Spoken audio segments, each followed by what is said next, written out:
প্রণাম করছি প্রেমেশ মহারাজকে। প্রেমেশ মহারাজ হঠাৎ আমাকে এইভাবে মাথায়, প্রেমেশ মহারাজ মায়ের শিষ্য ছিলেন, মাথায় এরকম করে হঠাৎ ছুঁয়ে দিয়েছেন। আমি চমকে উঠেছি। প্রেমেশ মহারাজ বলছেন, ওই ওই ওই ওই যে চমকে উঠলো, ও ছাড়া কোনো শালা ভগবান নেই, ও ছাড়া কোনো শালা ভগবান নেই। কে ভগবান? কে? তাহলে সেই ছাত্র না, তার পেছনে যে চৈতন্য তাকে উনি ইঙ্গিত করছেন, পয়েন্ট করছেন সেখানে। তো এই যে আমি আমার আসল স্বরূপ ইনভেস্টিগেশন করব, কি করে করব?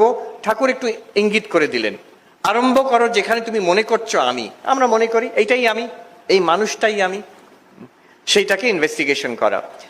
বিভিন্ন উপায় আছে, আমি উপায়গুলোর মধ্যে ঢুকছি না, একটুখানি সূত্র ধরিয়ে দিচ্ছি। দৃগ্দৃশ্য বিবেক বলে, যেটা তুমি জানো সেটা তুমি নও। তোমার প্রশ্ন কি?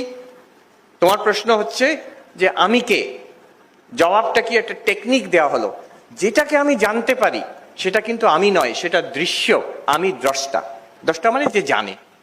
আমি জানতে পারছি, যেটাকে জানতে পারছি সেটা আমি নই। তো সোজা কথা, এই টেবিলটাকে আমি জানতে পারছি, টেবিলটা আমি নই, পরিষ্কার, কেউ ভাবে না আমি টেবিল। এই জামাটাকে আমি জানতে পারছি, আমি জামাটা আমি নই, ঠিক কথা, কেউ মনে করে না যে আমি জামা। কিন্তু এর তারপরে এই যে এটাকে আমি জানতে পারি, দেখতে পাচ্ছি, স্পর্শ করতে পারছি, অনুভব করছি আমি, কিন্তু আমরা মনে করি এইটাই আমি।